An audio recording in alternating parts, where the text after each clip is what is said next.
From the Watson Institute at Brown University, this is Trending Globally.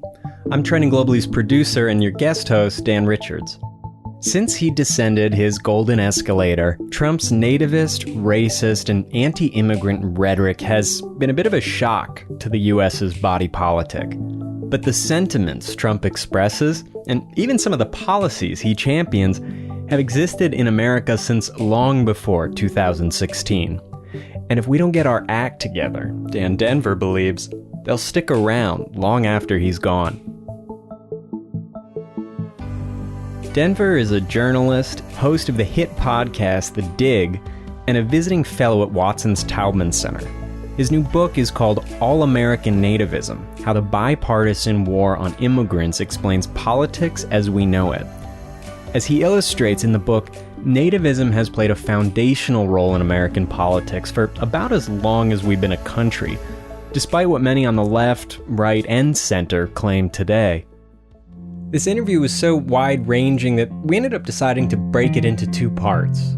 This first episode focuses more on the history of anti-immigrant and nativist attitudes in America.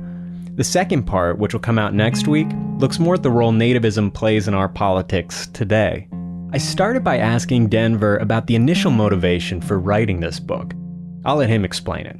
Here is Dan Denvir. I got the idea to write the book in 2016, around the time that Trump was securing the Republican nomination. And, people were rightfully astounded, disgusted, dismayed. But there was one aspect of the response from many liberal Trump critics that really bothered me, which was the idea, and is still today, the idea that this is not normal. The idea that Trump was an entire abnormality, I thought was exemplary of the liberal and establishment Republican inability to understand their own complicity in Trump's rise. It was Trump's bipartisan predecessors, American politics at its most normal for the past few decades, that built the institutions and passed the laws that were used to repress, deport, and brutalize immigrants for decades, and that now Trump wields to such disastrous effects. Yeah, and I want to get into that more recent history, but I want to start a little farther back. One of the things you do so well in this book is show just how long mainstream American politics has lived with this idea that we have a, quote, immigration problem. And you show in the book how this problem was socially constructed. And there's this really interesting turning point you cover. I think it was maybe right after the Civil War. Yeah. Where the language even started changing from an emigrant with an E to an immigrant. And that this new word started to develop a particular negative connotation.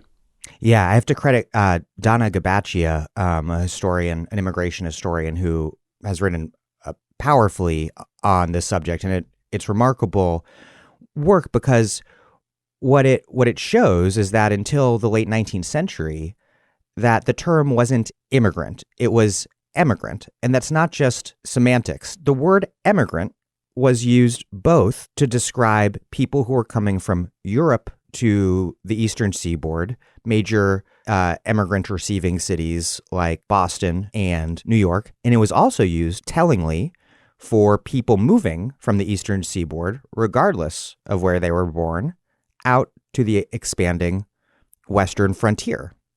And that's because the U.S. was very explicitly at that time, as it was before the country's formal foundation in the late 18th century, was a explicitly settler colonial project. So the term immigrant only really came into widespread use, Donna Gabachia shows, in the late 19th century, when immigration becomes conceived of as a problem because of the rise of anti-Chinese sentiment that accompanies the closing of the Western frontier. There was this sense that the Western frontier was an endless escape valve for all of the contradictions of American capitalism and society. And when that closed, a sense of scarcity emerged and actual economic crises. And it was Chinese workers who had come to build the Transcontinental Railroad and do all kinds of other work who were blamed. And so that is the moment when immigrant as a negative term really starts to emerge, and it begins to also be applied not only to other Asians. Chinese are banned in 1882, and then other Asian nationals are banned in the decades that follow pretty much comprehensively by the early 20s. So immigration is identified and begins to be made into a problem as such. And after immigration is identified as a problem, the solution to that gradually over the following decades is to first target and exclude non-white, specifically Asian immigrants, and then to start subdividing white immigrants into all of these categories of superiority and inferiority, and sharply restricting immigration from everywhere outside of the Western Hemisphere, save primarily from England, Ireland, and Germany. And this presents a problem, which is that U.S. business demands labor.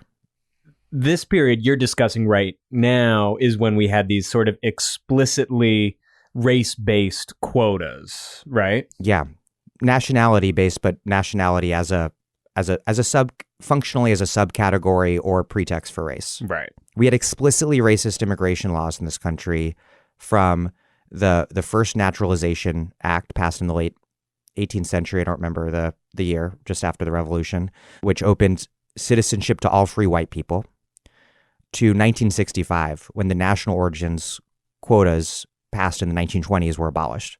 From the beginning to 1965, we have explicitly racist immigration policy. Right. So it is just clearly baked in a way that many people don't know or would rather not really think about. Yeah, it's kind of wild that people don't know too, because I mean the only people who tend to know are the hardcore critics of American immigration policy from the left, from the immigrant rights, right? People coming from immigrant rights perspective, and the hardcore critics of the immigration status quo from the right, who are very aware of this history, and people like Stephen Miller are extraordinary, and Jeff Sessions extraordinarily enthusiastic about returning to the national origins quotas era. That's what they like. That was good for them. And we'll get back to them in a little bit. But I kind of wanted to now jump to the 1960s, where there's some real transformations in how immigration worked in the U.S.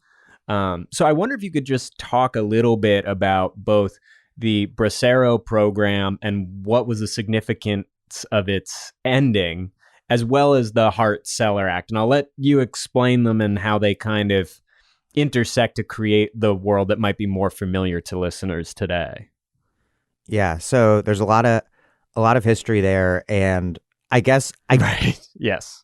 I mean, I think the place I have to start is where I just ended, which is the National Origins Quotas Acts passed throughout the 1920s. The reason they were able to happen, according to political scientist Daniel Teichner, is because business, a crucial defender of immigration, because they like to exploit immigrant labor, they defected from the pro-immigrant coalition during the first Red Scare, which was a World War I era campaign of demonization and repression that was simultaneously anti-Bolshevik and anti-immigrant.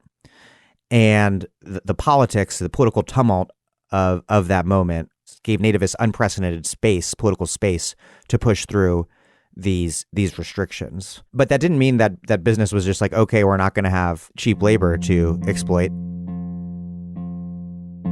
Instead, they looked to Mexico, especially because with the labor shortages provoked by World War II, what business did is, in cooperation with the U.S. and Mexican government, institute something called the Bracero program. This is the only area in which the American farm labor supply falls short. All such farm jobs which are tough, dirty, or unpleasant is supplemented by Mexican citizens. But the term most commonly used is braceros, which brought millions of Mexican guest workers, ostensibly to labor for a temporary period of time for a specific contract, and then return. But that whole model, of course, operates upon this fantastical idea that you can simultaneously have people in your polity, in your country, as workers, but not as full humans, including as citizens of that polity, who have families and civic power and responsibility. and that there'll be no contradiction between having people as workers but not humans. By the 1960s, the immigration status quo was under a lot of stress. What do they want? A union, a contract, a living wage, the right to negotiate their wages. On the one hand, the Bracero program was incredibly exploitative and abusive and came under a lot of criticism from organized labor and advocates for very good reason. And so that came to an end in 1964. But the National Origins Quota Act was also under a huge amount of stress. Suddenly, kind of ordinary, explicitly racist policy that was okay for long periods of American history was no longer. Right. This was the same time as the Civil Rights Movement. Yeah. And people of white ethnics, people, Italian Americans, Polish Americans, were being more fully incorporated as white Americans. And part of that was celebrating their immigrant roots rather than demonizing them or hiding them because they were un-American. So these laws targeting a subset of white Americans with racial stigma were untenable. These racist immigration laws were also untenable for the same reason that Jim Crow in the South was becoming untenable, which is that the geopolitical context had radically changed. The U.S. was in a Cold War with the Soviet Union, and these two superpowers were competing for the affections of decolonizing nations all over the world who didn't take it as very complimentary when their nationals were targeted for exclusion because of their purported inferiority. And so in 1965, the year after the Bracero program came to the end, LBJ, President Johnson, signed the Hart-Celler Act, which eliminated the national origins quotas. This bill says simply that from this day forth, those wishing to immigrate to America shall be admitted on the basis of their skills and their close relationships to those already here. And for the first time in a long time, U.S. immigration policy was facially racially neutral. But there were a lot of very national and racial particularities embedded within that neutrality. First of all, for the first time ever, an overall cap on immigration from the Western Hemisphere was imposed. But then even more critically was, I believe it was 1976, that universal visa caps were placed on every country in the world. I believe it was 20,000 visas annually per country, whether that country was Mexico or Belgium. Right. It didn't matter. And so it was facially, racially neutral, but in fact incredibly discriminatory because there was a deeply integrated labor market at that point, tying Mexico to the U.S. and deeply ingrained patterns and systems of Mexican labor migration that were woven into the economies and societies and, until the end of the Bracero program, the laws of the two countries. And so what happened in the 60s and 70s is that Mexican migration, labor migration, continued much as it had before. What changed was U.S. government policy, which suddenly declared that entire pre-existing stream of ordinary and, in fact, invited Mexican labor migration, declared it illegal, illegalized it, which helped make Mexican migrants into the iconic illegal immigrant and made illegal immigration, quote unquote, into the core problem of immigration. Right. It seems like you see that this pressure cooker is just getting set, where for some series of reasons, this type of migration and travel is being made illegal. But at the same time, it is absolutely essential for the functioning of our country's economy as we know it. Yeah, and those two things are going to come to a head at some point. Like our economic system is demanding this labor and set the whole process into motion. And then but on the political level, we're denying it and saying, no, we're rejecting it. We're saying this is an invasion. This is something we want to keep out. That's a contradiction. And contradictions eventually cause trouble. And that's the story of the 70s to Donald Trump. Right. And at this same time, in like the 70s, another factor gets put into this pressure cooker that was really like one of the wildest parts of this book and one of the wildest histories, which was, you say how a lot of the really hardcore nativism that came up at that time was not coming from maybe some of the circles or subcultures you would expect. I wonder if you could tell us about one of the main sources of nativist sentiment from that era. Yeah, so the same moment that sees the end of the Bracero program and the signing of the Hart-Celler Act and the reimagining, the false reimagining of this country as a nation of immigrants, the 1960s, is a moment of a certain optimism and an expansive vision of what is possible in the United States and the world.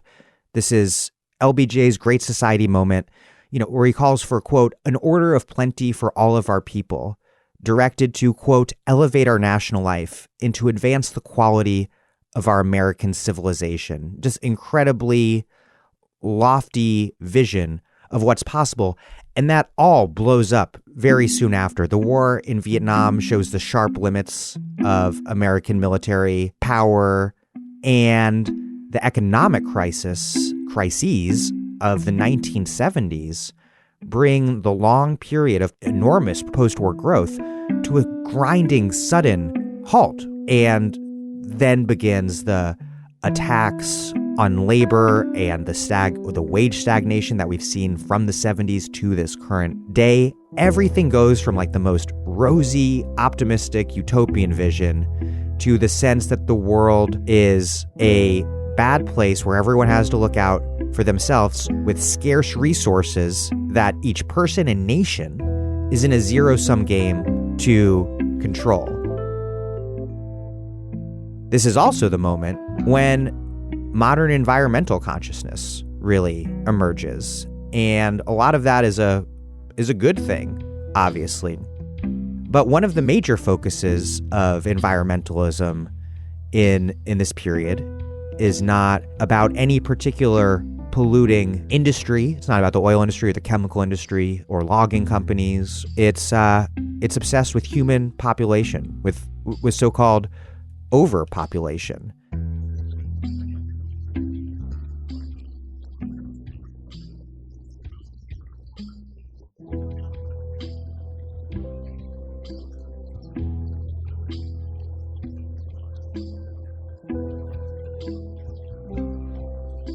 And the Bible of this population hysteria is a 1968 bestseller by Paul Ehrlich, The Population Bomb, which warns that rapid human population growth, if left unchecked, would just lead to massive famine, chaos, misery, catastrophe.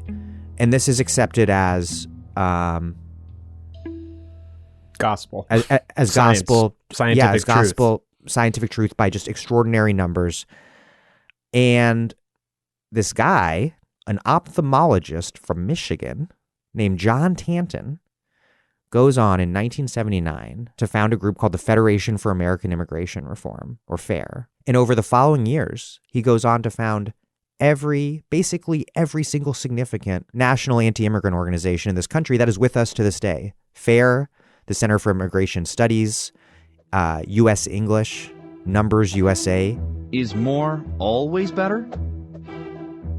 The United States Congress seems to believe that more is always better, but you can have too much of a good thing.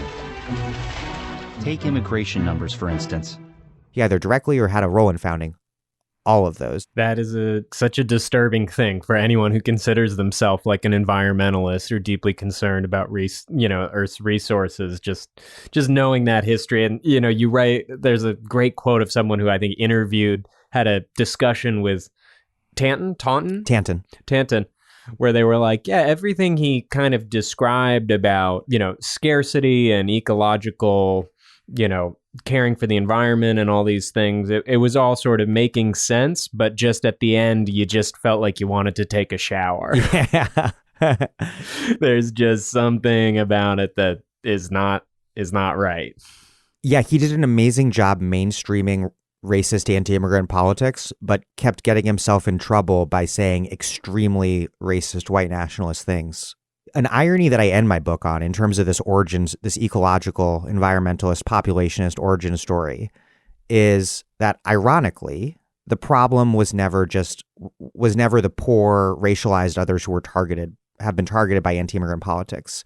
It was always the wealthiest people in the wealthiest nations who produce the vast majority of carbon that is setting this planet on the path to climate catastrophe. And now it's precisely the sort of nationalism and xenophobia that the anti-immigrant movement has played such a key role in making central to American identity and politics that poses the greatest threat to addressing global warming. It's that precise type of politics that poses the biggest obstacle to engaging in the sort of unprecedented global cooperation that we need to avert climate catastrophe. Right. And it cuts to, I think, the point you sort of like underscore so well throughout the book, which is that, you know, especially in the 90s, and as we've seen in the last few decades, there was a consensus about immigration between our two mainstream political parties, that we had an immigration problem primarily. That was the foundational premise, was we have an immigration problem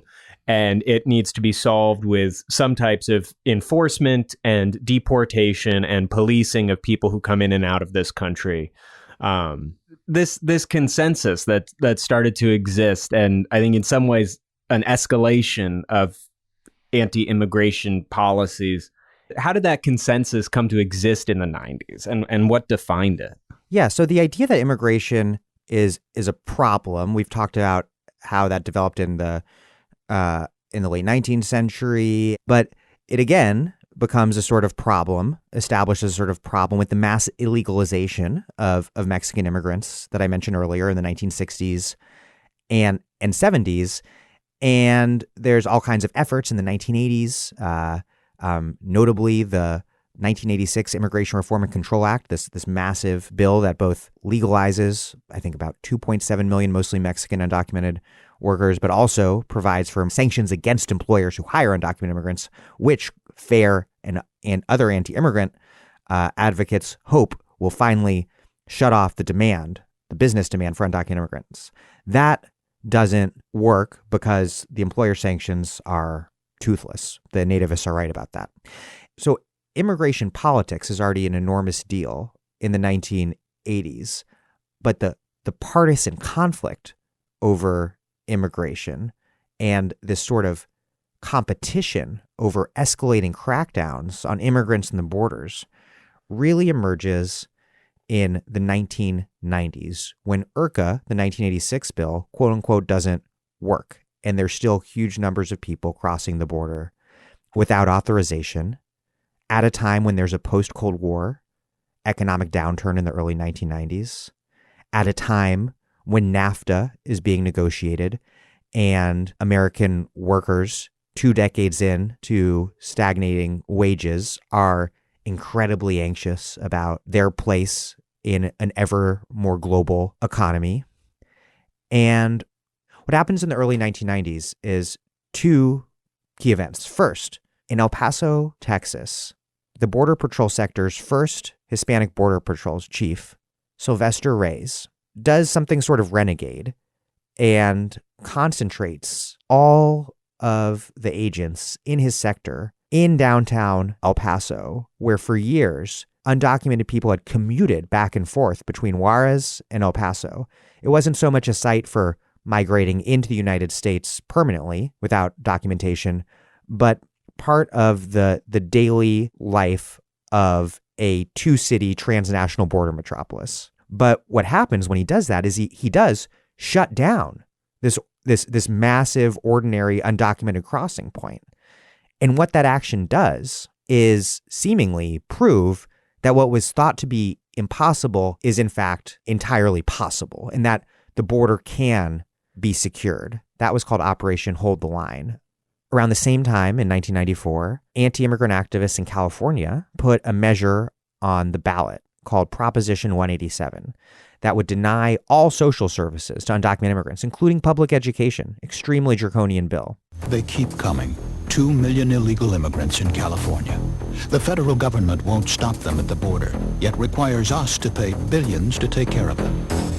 At first, it doesn't get very much attention, but this is a time when the war on crime is taking off, and the stigmatization of people on public benefits as parasites who are taking money from hardworking taxpayers. But the war on crime and anti-welfare politics are becoming central to the Republican right. But it's not just Republicans. Seeing what happened in El Paso. That's why our administration has moved aggressively to secure our borders more, by hiring a record number of new border guards, by deporting twice as many criminal aliens as ever before, by cracking down on illegal hiring, by barring welfare benefits to illegal aliens. In the budget I will present Bill to you, Clinton's administration begins to expand the model across the border and, in fact, deploys the same model from El Paso in San Diego, in California, even though the Clinton administration officially opposes Proposition 187. He's also engaging in a spectacular militarization of the border just before the vote on it to say the Clinton administration has the border under control. We are a nation of immigrants, but we are also a nation of laws. But what it actually also does is says yes, the right wing is correct. There is a crisis at the border. So for the right, this was a useful culture war issue, but it was also a useful culture war issue for the new Democrats who did not want the debate to be over NAFTA. They wanted the debate to be over crime, welfare, illegal immigration. And that was a basic point of consensus between the right and the left. And that basic point of consensus had an escalatory conflict logic embedded within it, because if both of them agreed that these were the problems and these were the basic outlines of the solutions, then the competition was over who was most effectively tough against illegal, quote-unquote, illegal immigration. By the end of the 90s, there's so much border militarization and the economy starts to boom again that immigration, which was just such a central issue in the early and mid-90s, all but disappears from American political debate. It's really remarkable. It's not discussed in a single debate between Al Gore and George W. Bush in 2000. Not discussed, period. Then that all changes after 9/11. And I've ordered that the full resources of the federal government go to help the victims and their families, and to conduct a full-scale investigation to hunt down and to find those folks who committed this act.